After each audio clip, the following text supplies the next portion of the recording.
Someone recently asked me, Julie, if you were stuck on a deserted island and you could only take one exercise with you, what would you take with you? Clearly what she's looking for are the exercises that are going to allow her to work the most amount of muscle groups in the least amount of time. And isn't that what we're all looking for? To get the most results in the least amount of time. So there's a very popular trend in the fitness industry right now called multi-muscle group work. And that's where you work more than one muscle group at the same time. So you're going to burn more calories, work more muscles in less time, and get greater results. But the caution that I have for you on this is to make sure that as you're adding in more muscle group work, that you're also making sure you're focusing on the precision of your movements. When you start to add in a layer after layer of muscles into the mix, we can easily forget about putting our focus in each of our muscle groups. And it's really important that you don't forget that, because then you get out of alignment and out of form, and then you're not going to get the results you want. So to come back to the answer of the question, there are 3 exercises I would take with me on a deserted island. And when you put these 3 exercises together, you're going to work your lower body, your upper body, and your core. Get a wonderful workout in. You can do these anywhere, anytime, any place, and they're really easy to remember. So we're going to start off by showing you the lunge. Now the lunge is a pretty simple move. It works the lower body, the quadricep, the hamstring, and the gluteus. And I want you to start with a staggered stance. Now your feet should be wide enough that as you lower down, the knee does not go past the toe line.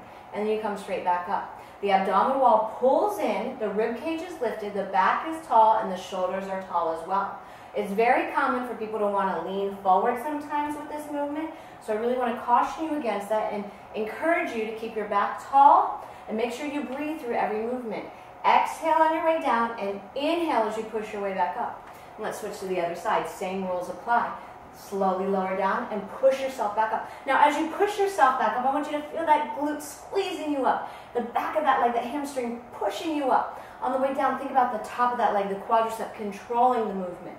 And the entire time, the abdominal wall is contracted, holding on to the movement, keeping your balance, focus. Really beautiful, smooth movement here.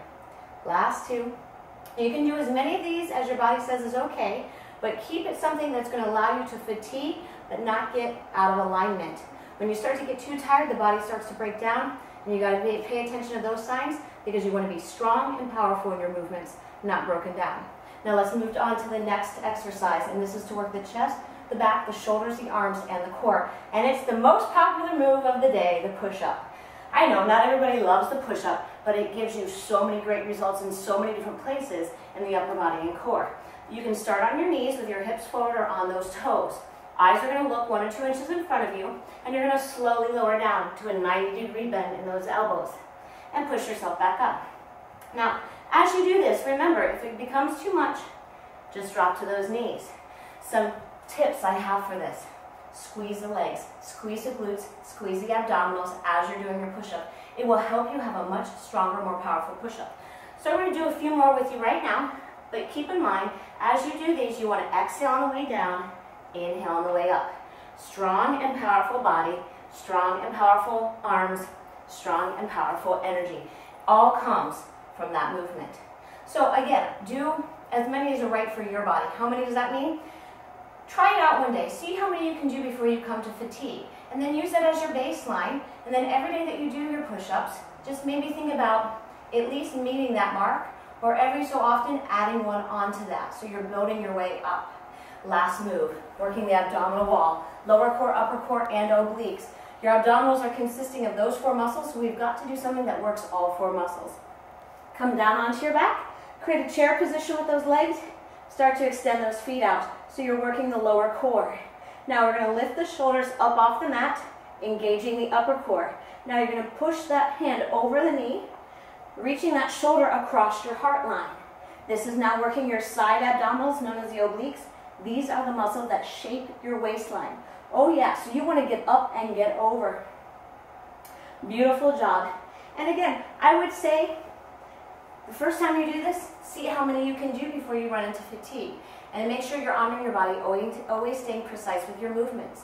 You may set a time limit to it, or just a repetition number that makes sense to you, that's right for your body. And then every so often you may want to add on to that number so that you're challenging your body to push a little bit harder and to strengthen itself over time. So if I was stuck on a deserted island and could only take 3 moves with me, I'd take the lunge, the oblique twist and the push-up. Those three muscles together working lower body, upper body, and core. Wonderful results, maximum results, minimum time. So if you're stuck on a deserted island, keep those in mind. Elsewise, they're just great to take with you anywhere, anytime, any place when you need a little bit of a workout. Make it a great day.